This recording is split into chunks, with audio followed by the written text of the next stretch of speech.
A shocking revelation has emerged from a recent study. At least 49 innocent lives have been lost due to a catastrophic data breach involving Afghan allies of the UK. But here's where it gets even more alarming. These victims were not the individuals whose data was leaked, but their family members and colleagues. This raises a critical question: how could a simple administrative error lead to such devastating consequences? And this is the part most people miss: the ripple effects of such breaches often extend far beyond the immediate victims, tearing apart families and communities.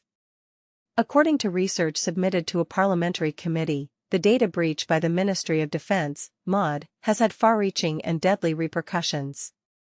The study, which surveyed 231 individuals affected by the breach, found that 49 respondents reported the killing of a family member or colleague as a direct result of their personal information being exposed.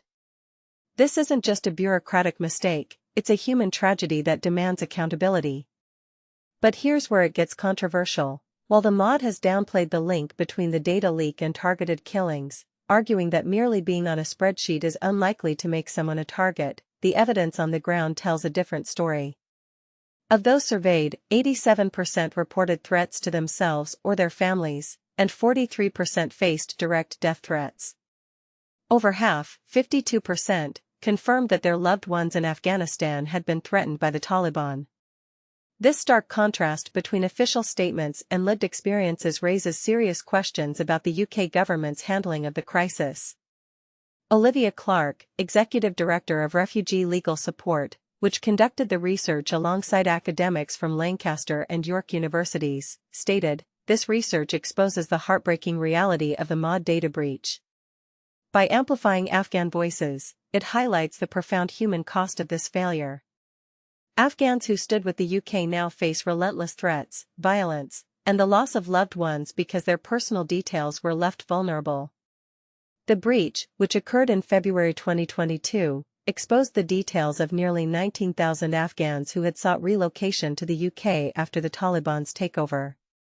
Shockingly, the UK government only became aware of the leak in August 2023 when the information surfaced on Facebook.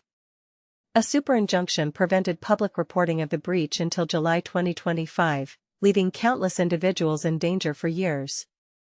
And this is where it gets even more troubling. A former Afghan National Army member who participated in the study criticized the MoD's 2-year delay in notifying affected individuals.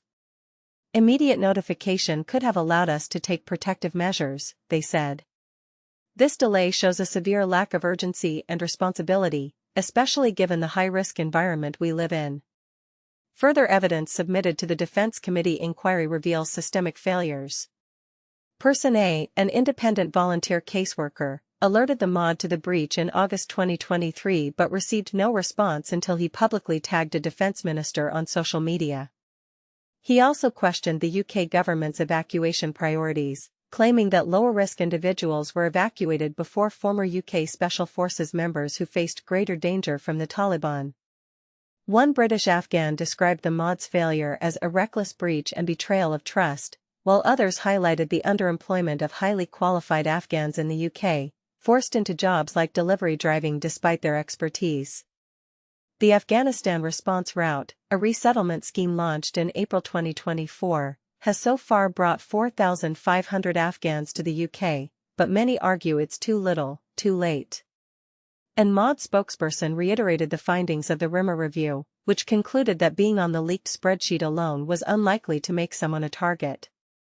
However, this assertion seems out of touch with the harrowing realities faced by Afghan families. Here's the burning question: did the UK government fail its Afghan allies, and if so, what should be done to prevent such tragedies in the future? We want to hear from you. Do you think the MoD's response was adequate, or is more accountability needed? Share your thoughts in the comments below.